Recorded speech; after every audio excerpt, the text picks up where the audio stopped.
Topic natin kung paano mag-apply ng finansasyon or installment para sa driving school, driving lesson. Magdadrive na daw siya.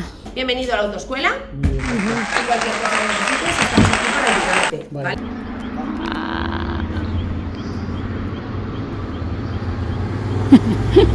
Vamos.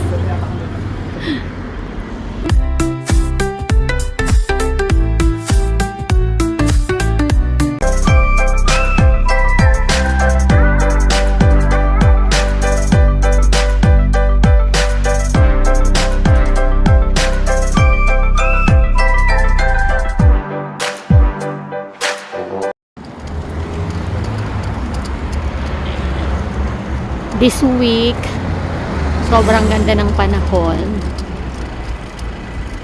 Hindi siya ganun sobrang init at hindi rin malamig. Perfect. Sana nga ganito na lang lagi dito sa Spain eh. Yung panahon na gano'n, diba? Ang ganda oh.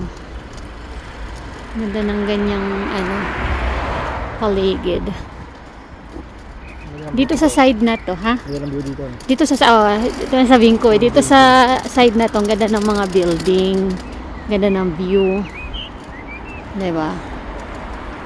Kasi dito sa side na to, mga parang lumang na kasi sila, no. Lumang building, mga ganyang kulay.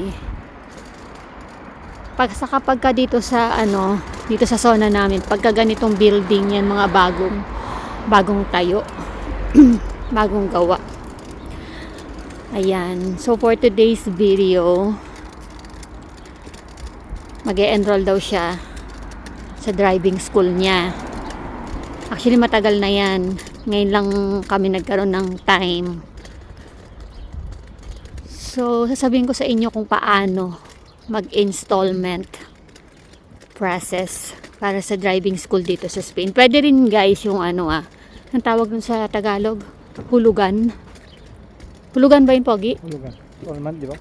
Hulugan na monthly, na hindi mo siya bibiglain ng bayad. So, possible din yun. Pwede yan dito sa Spain. Lahat naman dito, pwedeng installment. Ano sa Espanyol? Finansasyon, no? Yun, finansasyon. Usong-uso dito yung finansasyon. Basta meron ka lang payslip, may nomina ka lang. Ayan, pasok sa banga. Ay guys, ipapakita ko sa inyo yung may video ako dito na dumaan yung tren. Ganda siya. Makalumang style. Ayan. Ganda ng Ewan ko kung magtatayo pa dito. Parang hindi naman na siguro. Kasi dito nila pinapaano yung mga aso eh. Etong na to. Yan. Ay guys, abangan nyo pala yung vlog ko rin sa Comunidad de Madrid. Ayan. Siya, di ba kami EMBS kami?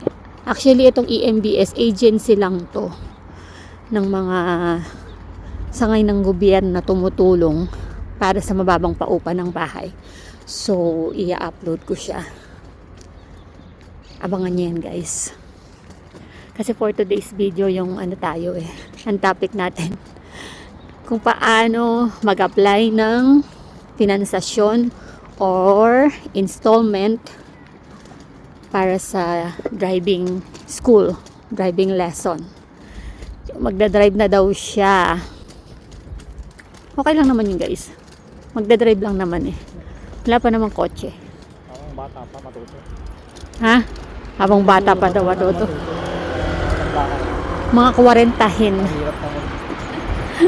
Pag-aprender, pagkabayad ka na. Siya kasi nagdadrive siya sa Pilipinas motor. Pero nakaka na sa highway yan. Motor lang gamit niya. So malapit lang dito guys yung pupuntahan natin. Yung gala. Di ba nakapag-vlog na nga ako sa inyo kung paano yung kasi yung niya, yung driver's license niya is sa Pilipinas. So gusto sana niya divert na. Kung paano siya i-convert sa Spanish driver's license. Kaso komplikaw dahil nga na umuwi, nandito na siya, wala pa siyang license. Umuwi siya ng Pilipinas, doon lang siya nagkaroon ng license. So hindi pwede yun. Dapat pala bago ka pumunta ng Spain, no, meron ka ng driver's license Parang ganun. Tapos may mga taon siya na pwede. Kasi nagtanong na rin kami kila Ate Lagring o sa ibang mga nag-a-assist sa driver's license. So hindi pwede sa kanya. So ang naisip naming paraan is mas maganda na rin yun na mag-aral siya dito kasi iba nga yung mga rules and regulations dito sa Spain. So gusto niyang matutunan. Parehas lang naman ang mga signboard. Parehas lang yung signboard pero syempre iba yung mga rules and regulation nila. At saka iba kasi mga daan dito kaysa sa Pilipinas. So kasi doon siya 'di ba nagda-drive sa Pilipinas. So kasi dito kapag nag-aral ka sa driving school, 'di ba included na yung at papadala na lang nila sa yung yung tawag doon, yung lisensya niya na Spanish driver's license. So hindi niya kailangan isuko yung yung Philippine driver's license, no? Hindi niya kailangan isuko. So magkakaroon siya sa Pilipinas, meron din siya dito. Parang ganun. Hindi na kailangan pang i-convert. So pwede rin naman yun, madaling paraan. Kaso lang siya gusto niyang mag-aral. Tsaka mas okay na rin yun. So ayan yung gala. Drive lang dito, hindi ka nag-aaral dito. Oo, pero malakas kasi loob nila. Tsaka may experience na sila sa driving. Nag-aaral ka dito. Iba pa. Kaya. Yeah. Siyempre, Iba-iba naman kasi ng ng choice. Siyempre, yung budget. Yeah, tsaka yung budget. Pero bueno, kaya nga magtaray kami ng hulugan. So ayan guys, bawal dito sa loob yung video. Mamaya na lang ulit. Ciao! Con 8 y un pack de todo incluido, ¿vale? Elijas la que elijas, la parte teórica siempre va a ser la misma. Os vamos a dar libros, cursos intensivos online y plataformas para que hagáis los test, ¿de acuerdo? Incluido, ¿no? Con la Sí, pack. con la matrícula. Sí. Vale, matrícula. Y el de carnet también, ¿no?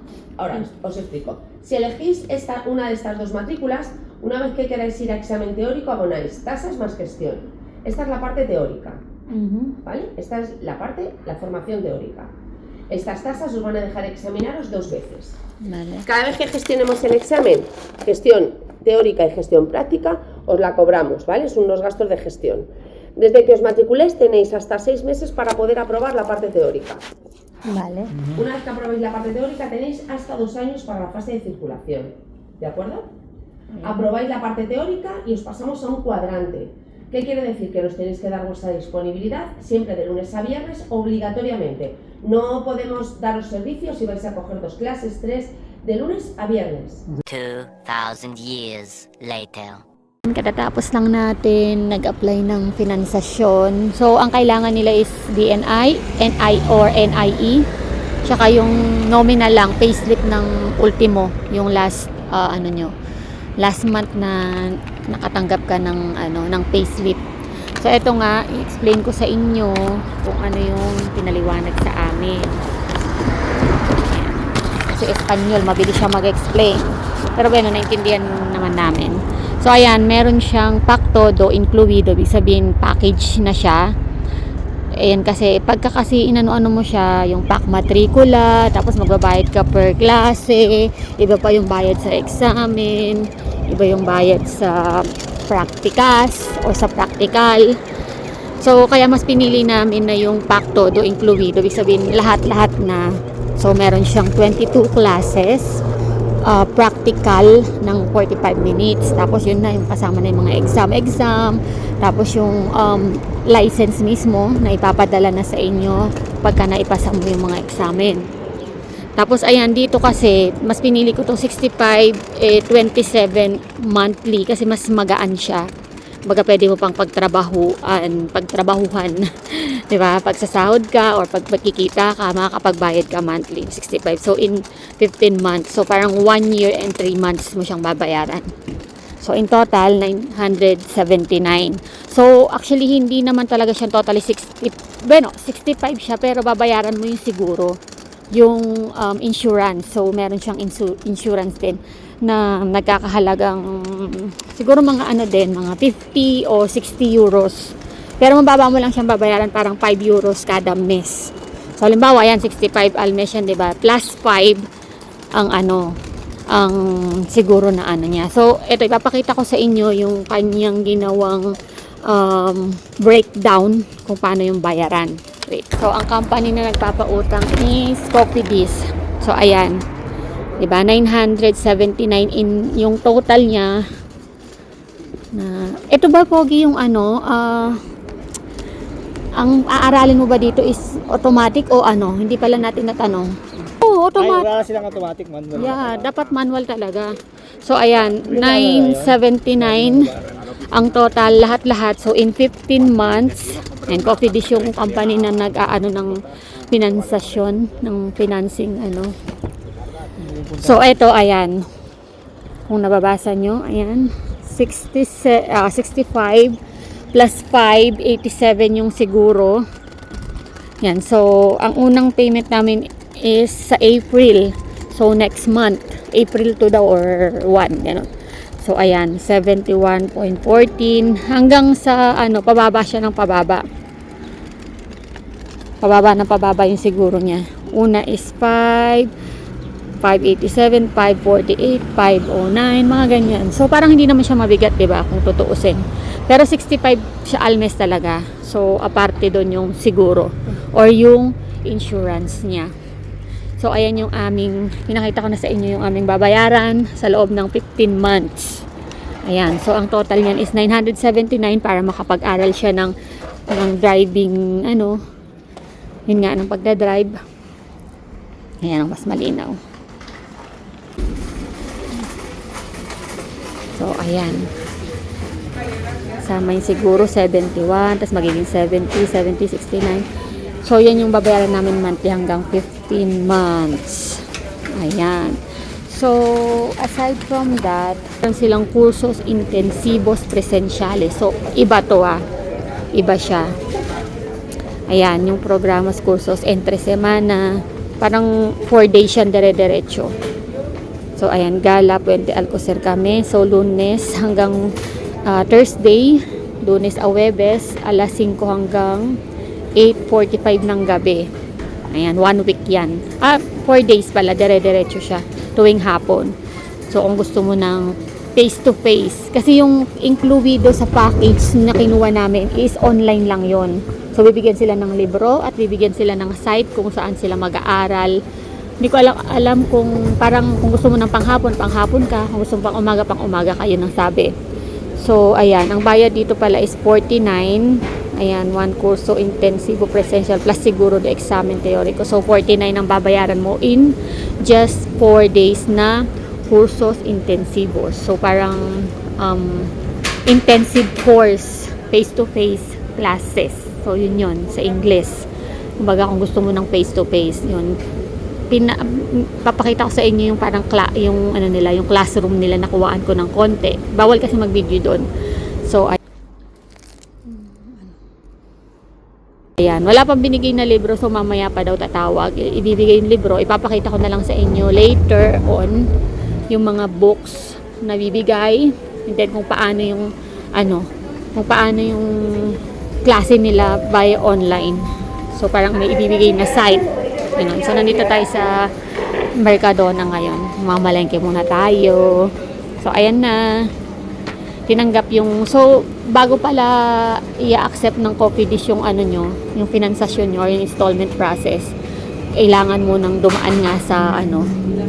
So, titignan nga yung ano mo, kung may utang kang iba, or kung meron kang mga active na mga, ayun nga, mga installment process or mga finansasyon.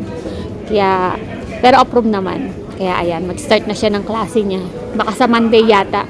So, i-explain sa kanya later. So, yun lang guys. Yung ganito yung proseso dito sa Spain ng driving school, autoskwela. Yan. Driving lessons, driving school. So, madali lang ang proseso dito basta meron ka lang payslip, may trabaho ka, tsaka may may carnet, yung DNI, may papel ka, may tarjeta ka. So, yun lang guys.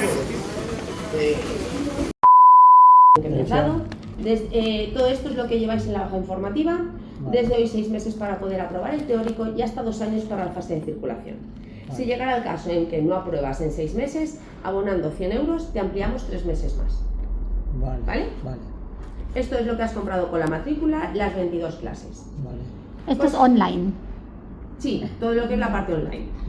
Cosas de los exámenes, documentación en regla, ser puntual y sobre todo si hay algún cambio en el domicilio nos lo tienes que notificar. Importante, una vez que la DGT te asigne fecha y hora no se puede ni anular ni cambiar. Vale. ¿Vale? Ok. Márcame que sí para poder tener contigo a través del WhatsApp un contacto y me firmas. Vale. Aquí también. Y me firmas aquí y aquí. ¿Qué es las plataformas? Mira, aquí llevas el libro también físico. En un par de días te va a llegar a tu correo un enlace que se llama Campus Virtual. Ahí es Vale. donde vas a ver sobre todo vídeos, tutoriales y explicativos. Vale. ¿Vale? A lo largo de la mañana vas a recibir por parte de la autoescuela un WhatsApp donde te voy a explicar todo lo que te voy a, donde te voy a poner todo lo que te voy a explicar ahora. Vale. Lo primero que tienes que hacer es agregarlos para que los enlaces que yo te voy a mandar te salgan directos. El primer enlace que te mando es el de cursos intensivos online. Vale. Tienes que reservar plaza, están de 9 de la mañana a 8 de la tarde, puedes hacer los que quieras porque te entran gratuitos dentro de la matrícula, son en directo. Vale. Tú puedes preguntar al profesor toda clase de dudas, Vale. ¿de acuerdo? ¿Tienes también por la tarde? Sí, sí, de 9 de la mañana a 8 de la tarde el último, de 8 a 10, 8 a 10, vale. ¿vale? Hola, y también los fines de semana lo tenéis, Vale. ¿vale? Vale. Segundo enlace, donde te vas a poder meter para hacer los test. Vale. ¿De acuerdo? Vale. Pues esto es todo tuyo. Bienvenido a la autoescuela. Bien. Y cualquier cosa que necesites, estamos aquí para ayudarte, ¿vale? En breve vas a recibir el WhatsApp y ya te vas a poder poner a hacer los test.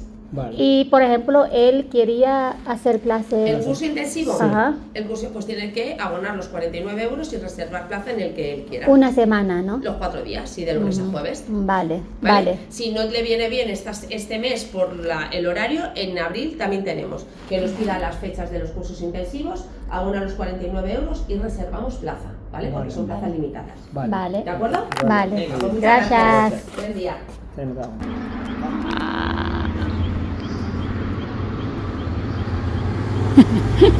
Vamos.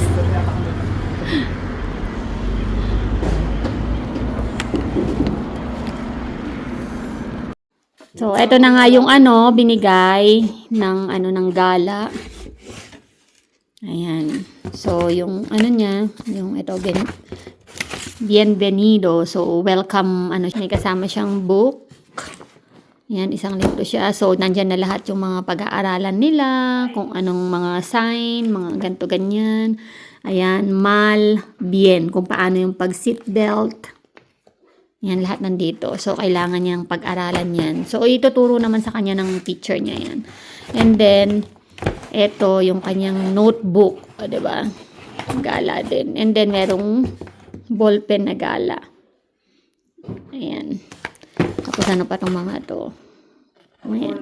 Mga naman yan. Yan ito yung mga na nilang, mga ibang mga kailangan pa niyang matutunan. Ayan. So, hindi ko na naintindihan yung mga yun kasi wala naman ako alam sa pagdadrive. So, yun nga yung sinabi ko sa inyo, nag-apply kami ng installment process para sa driving school. So, monthly kami magbabayad. Pinakita ko naman sa inyo yung papel. I-review natin ulit. Saan na ba yun? I-review natin ulit para sa mga interesado ding mag-apply ng driving school para sa mga gustong mag-drive dyan. So, ito yun. Iba to yung kursos intensivos kung gusto mo lang ng mga intensive course na face-to-face. Pero ito kasi is online. So, binigyan siya ng site kung saan sila mag-aaral. Ganyan. Online. Ganun na kasi ang ngayon, height, na masyado. Kaya online na. So, ito yung babayaran namin, 979, which is, ito yon. Sabihin niyan, pack todo incluido, all in one package na siya. Ayan, kasama na yung mga, kung ano-anong mga, dyan, yung exam, yung klase na, ayan, classes, practicals, lahat na, basta lahat nakasama na yan. So, 979 nga. Nag-apply kami ng pinansasyon, 979 in 15 months. So, ayan, 65.27 euros monthly. Pero, syempre, apart from that, magbabayad kami ng seguro. So, parang yan, 580. So, pababa siya ng pababa hanggang sa maabot natin yung 15 months. So, ang first payment namin is 71.14 sa April 2, kung hindi ako nagkakamali, April 1 or April 2 yata ang first payment natin. So, din siya ng 1 year and 3 months. Yan. Ang aking installment process sa driving school. Mahal dito. Mahal siya pero kailangan din kasi Kailangan niya yan. So, kaya kailangan niyang mag-aral para mas matuto siya at mas safe yung pagdadrive niya dito sa Spain. And then, kapag naipasa niya yung exam, sila na yung bahalang mag-ano ng karnet or yung driver's pinaka-card niya, yung tarjeta niya, driver's license. Ang simple lang ng dito, ng ng driver's license nila. Papakita ko sa inyo sa screen kung ano itsura niya. Napakasimple lang. So, yun lang guys, yung pag-apply ng installment process para sa autoskwela. So, kung gusto mo naman ng bayaran ng isang bayaran na, pwede naman. Pero since kami nga is, syempre, mas gusto namin yung installment kasi, 'di ba? Mas babayaran mo siya monthly, kasi malaking bagay yung 900 na yun, 'di ba? So, parang isang sahuran na rin yun. So, syempre, mas prepare namin na installment. And actually, lahat naman dito, ini-installment talaga. Like yung mga cellphone, iPhone, mga ganyan, by installment na talaga ngayon. So, yun lang for today's video. Ito yung kadugtong nung, natin, tawag doon, ng vlog natin sa pag-apply ng, dito, or I mean, yung kung paano yung, dito ng driving school, kung paano mag-aral dito sa Spain. So, yun yung proseso, at kung paano yung canjear, yung convert ng license, pero since hindi nga siya pwede, so kailangan niya talaga ito, yung option na to, na mag-aral siya, at kapag naipasa niya yung mga exam, magkakaroon na siya ng Spanish driver's license. So, yun lang. And then, ano pa ba? Abangan nyo na lang din guys yung kung paano siya mag-aaral, tapos yung pagka magpa-practicas na siya, yung magdadrive na siya sa mismong kotse na may kasama siyang coach or teacher sa pagdadrive niya. So, tingnan na lang natin. So, yun lang guys for today's video. See you on my next vlog. So guys, abangan nyo right after ko nitong vlog na to. Iba-vlog ko naman din yung sunod natin na content is yung iba pang agency or iba pang sangay ng gobyerno na tumutulong sa sa mga murang paupang pabahay dito sa Spain. So yun lang guys. Abangan.